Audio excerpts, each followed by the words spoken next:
Kwa habari za kijamii, burudani na michezo, sasa unaweza kuzipata kwa urahisi zaidi kupitia tovuti yetu ya pmtv.co.tz au pakua app ya PMTV kutoka Play Store na App Store sasa. PMTV, kiburudani zaidi. Amen. Mungu awabariki watu wote, na ni maombi yangu kwamba tunavyojiandaa kumaliza mwaka 2025, Mungu akupe neema ya kufanya vizuri mwaka ujao. Binafsi 2025 umekuwa ni mwaka ambao umekuja na mambo mengi. Mwaka ambao umekuja na mengine yana furaha, mengine yana huzuni. Lakini Mungu alitupa neema ya kuweza kujua mwaka huu tukiwa kwenye majira kama haya ya mwaka 2024. Tulipata kwa wale ambao wanafuatilia huduma ambayo naifanya, tulipata neema kujua mambo mengi sana kupitia neno la kinabii. Nitabiri mambo mengi ambayo yanaenda kutokea mwaka 2025. Nitabiri kwa habari ya kuna siku internet itakatika kote, kutakuwa kuna internet na tutakuwa kama miaka ya zamani. Hakuna aliyeweza kunielewa na watu wengine wakabeza, lakini uliona aliyotokea mwezi wa 10 na kukawa kuna internet. Nitabiri maandamano Kenya, Tanzania. Nitabiri kwa habari ya ajali za ndege. Nitabiri kwa habari ya kuanza kwa mchakato wa kupatikana kwa dawa ya HIV, na tumeona dawa ya HIV na kansa zimepatikana, matibabu yake yamepatikana nchini Korea na baadhi ya mataifa mengine. Nitabiri mambo mengi ikiwemo vita kati ya Rwanda na Kongo, jinsi ambavyo Rais Kagame na Rais wa Kongo watakuwa wamekaa pamoja. Nitabiri kwa habari ya fedha yetu kuongezeka thamani na mengine mengi. Nitabiri mengi wa mkuu wa mkoa ambaye atachaguliwa, ataacha kuwa mkoa na kuwa mbunge, alafu baadaye atakuwa waziri. Nafikiri umeona mambo mengi na mengine mengi. Unaweza ukarudi kwenye video mwaka jana ukaangalia hizo nabii ambazo zilitabiriwa. Lakini katika yote juu yote, Mungu, maandiko anasema kitabu cha Amos 3:7, Mungu hawezi kufanya jambo lote chini ya jua pasipo kuwafunulia watumishi wake manabii. Kwa hiyo tukiwa katika kipindi hiki tuna kila sababu ya kumwambia Mungu asante. Kuna nguvu ya kushukuru. Yale yote yaliyokuja kama mabaya, yako ambayo yanakuja kama mabaya lakini yana makusudi, na yako ambayo yalikuja kama mazuri lakini yakawa na mwisho mbaya. Kwa mwaka huu umeisha na zimebaki dakika chache, siku chache tuweze kumaliza. Usijilaumu kwa yale ambayo umepitia, kwa sababu hata ukibaki kwenye huzuni uwezo ukaubadilisha wakati uliopita, ila una uwezo wa kutengeneza kwa ajili ya wakati ujao.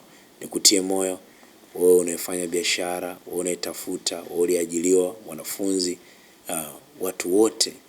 Mungu akupe nguvu unavomaliza mwaka. Usimalize mwaka kwa huzuni, maana ukimaliza mwaka na huzuni utaanza mwaka na huzuni. Katika ulimwengu wa roho unahitaji nguvu mpya. Mungu akupe nguvu mpya ya kuanza mwaka ujao vizuri. Lakini pia mwaka huu ninatoa fursa pia, tutakuwa tuna neema ya kumsikia Mungu anaenda kufanya nini kwa habari ya mwaka ujao. Yako mambo mengi ambayo Mungu anaenda kuyafanya ndani ya mwaka 2026. Mungu sio mchoyo. Kwa kwanza kujua, maandiko yanasema katika kitabu cha Yeremia 33:3, niite nami nitaitika, nitakuonesha mambo makubwa na magumu usiyojua. Wakati huu ni muhimu Mungu akuoneshe nini unatakiwa kufanya mwaka ujao. Wewe mwenye personal, nini unatakiwa kufanya? Hiyo kwa habari ya mahusiano, kwa habari ya biashara, sehemu gani sahihi ya kuweza kuwekeza. Hata kama hujui kuomba, kuna namna rahisi ukiombewa Mungu anaweza kufunulia. Hata kama wewe sio mtu wa imani, Mungu anaweza kuonesha hata kwa ndoto, ukajua ni nini cha kufanya, watu gani sahihi ambao sio sahihi wa kuambatana nao au kuto kuambatana nao. Wengine mwaka huu umekuwa na disappointment kwa sababu ya mazingira ama watu waliokuwa nao hawakuwa sahihi. Lakini jambo la pili, tunaenda tena kumsikia Mungu kwa habari ya mwaka ujao. Yako mambo mengi Mungu amesha yafunua kwa ajili ya mwaka 2026 ambayo tutaanza kuyajua na siku ya mkesha kuvuka mwaka ambao ni tarehe 31 kwenye usiku wa kuvuka na nguvu mpya. Tutaenda kujua mambo mengi ambayo yanaenda kutokea mwaka 2026.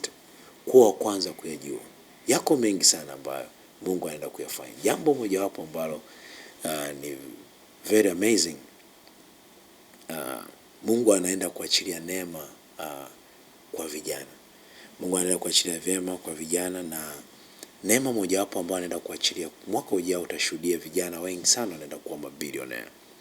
Kuna neema Mungu amewaridhia vijana, anaenda kuwainua, na kwa mara ya kwanza utamwona kijana anaingia kwenye top 10 ya mabilionea worldwide. So ni maombi yangu katika vijana ambao wanaenda kuwa mabilionea, ambao mlango umefunguka duniani kote. Na hata hapa nchini utaona watu wanavyoenda kuwa mabilionea katika umri mdogo. Kwa mara ya kwanza utashuhudia nchini bilionea mwenye umri wa miaka 12, miaka 10, miaka 19, miaka 20, watu wakiwa bado vijana, wengine wakiwa bado wadogo sana. There is a power, kuna malaika ambaye anatembea kuigusa dunia wakati huu. Vijana ni wakati wenu. Vijana wanaenda kuown vitu ambavyo watu wengine watafuta kwa miaka mingi sana, ambayo walikuwa wameshindwa kuvipata. Watafuta kwa miaka 60. Kwa mara ya kwanza utaona vijana wanaenda kuown. Kwa ni neno langu kwa kila kijana unanisikia, whether uko Tanzania ama nje ya Tanzania, malango ya mbingu yamefunguka kwa ajili ya vijana. Nini ufanye? Neno likitoka utakiwa kukaa.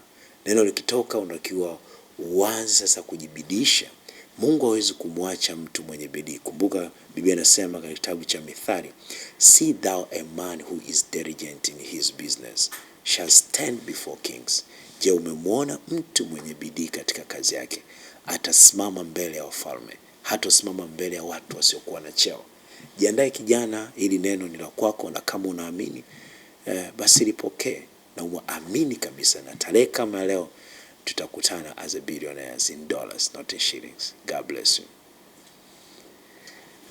Sawa. Na wakati tunaelekea kwenye ibada ya mkesha mwaka mpya, waumini wengi, Wakristo wengi wanatamani kusikia nabii ambazo zitatokea mwaka 2026, na watu wengi wanasubiri kutabiriwa mema mazuri kama umesema, na bilionea mtoto kabisa.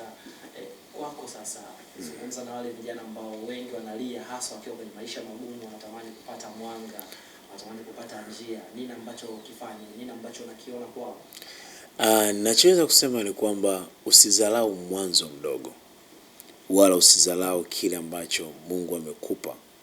Njia ya Mungu haitabiriki, ingawa ninaposema itabiriki kwamba Mungu anatumia vitu vinyonge kuviaibisha vyenye nguvu. Usizalau katamani maisha ya mwingine, usitamani kuwa kama fulani. Tamani hapo Mungu alipokupa. Mungu anaanzia hapo ulipo. Kuna watu katika hilo unaolifanya wamefanikiwa, hata kama wewe bado hujafanikiwa. Kuna mtu amefanikiwa kwenye kilimo ambacho unafeli. Biashara hiyo ambayo unaifanya inafeli, kuna mwingine amefanikiwa. Kwa usiope kuanza ukasubiri, no. Anzia hapo hapo ulipo, makubwa yatakuja. Marehemu Askofu Bishop Rwakatare, huyu mama nilikuwa nampenda, aliwahi neno ambalo linigusa. Alisema, mwanangu, usiogope kuanzia chini, kwa sababu kila kitu kinaanziaga chini, ni kaburi peke yake linaanzia juu. Kwa hiyo unafanya, unauza karanga, unauza nguo, unafanya chochote, unalima, unafanyaje, wewe ni dalali. Jitume, akubali kwamba mwaka ujao uwe ni mwaka wa tofauti kwako. Usifanye vitu ambavyo wengine wanafanya. Mark this, people follow what they don't know. Usikopi watu. Fanya vitu ambavyo watu hawajai kuvifanya, na utaona cloud inakuja kwako, utaona wateja wanakuja kwako. Usirudie pattern. Mungu akupe pattern mpya kwenye chochote unachokifanya, unaenda kufanikiwa. Na kwenye matukio ambayo yalitokea tarehe 29 Oktoba 29, moja kati ya tukio ambalo linahusishwa na unabii ni tukio la wasanii kutengwa na mashabiki zao. Watu wakafika mbali wakasema huenda hili tukio pia limekaa kinabii, huenda hili litafikia mwisho. Wewe kama wewe, baada ya kuona hiki ambacho kinaendelea, labda kama mtumishi wa Mungu, uliona nini haswa? Hapo urudie swali, sielewa. Yaani moja kati ya matukio ambayo yalitokea Oktoba 29, ni results zake ni wasanii ambao walikuwa wakijihusisha na yale masuala ya kisiasa kutengwa na mashabiki zao, kutengwa na wananchi, wananchi kuacha kusapoti kazi zao. Kuna watu wakadai kwamba huenda tukio lile au tukio ule ukawa ni tukio la kinabii zaidi. Labda hii wewe ulionaje, labda ulivyokutana? Mimi nichukulia ni kawaida, kwa sababu sisi sote ni Watanzania na kila Mtanzania, nchi yetu ni nchi ya uhuru. Tuna uhuru wa kuchagua, kuna uhuru wa kufanya maamuzi. Kwa hiyo wako ambao wao walifuata mtazamo wao kama wao ambao wanaona. Sasa hatuwezi kuwafunga. Na wananchi nao wanafuata mtazamo wao ambao wao wanaona ni sahihi. Nini kifanyike? Biblia inasema takeni amani na watu wote. Tunasimama katika maandiko, cha msingi sisi hatugawiwi na dini, hatugawiwi na itikadi. Tunaunganishwa na kitu kimoja kinaitwa Tanzania. Ukishasema Tanzania, kila Mtanzania, huwezi kuwa Mtanzania bila Tanzania. Kwa hiyo tunapokuwa taifa moja, yatupasa tukae katika umoja, amani, na pia sisi kwetu Tanzania si kama mataifa mengine. Mataifa mengine wao wana visasi, lakini sisi kwetu Tanzania, mimi nimekuwepo nchi nyingi, nimekuwepo nchi nyingi, nimeishi na nimesoma mbali, na hapa pia nimetembea mataifa mengi. Kuna mataifa unatembea huwezi, hata kama mtu anakufa hapo anapigwa, huwezi kuona mtu anamsaidia. Lakini Tanzania kuna vijiji nimeenda, unakaribishwa na watu wasiokujua.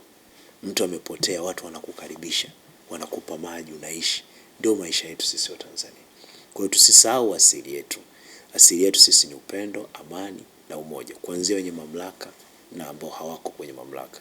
Fanya unachofanya, lakini usisahau asili yetu sisi ni upendo na amani.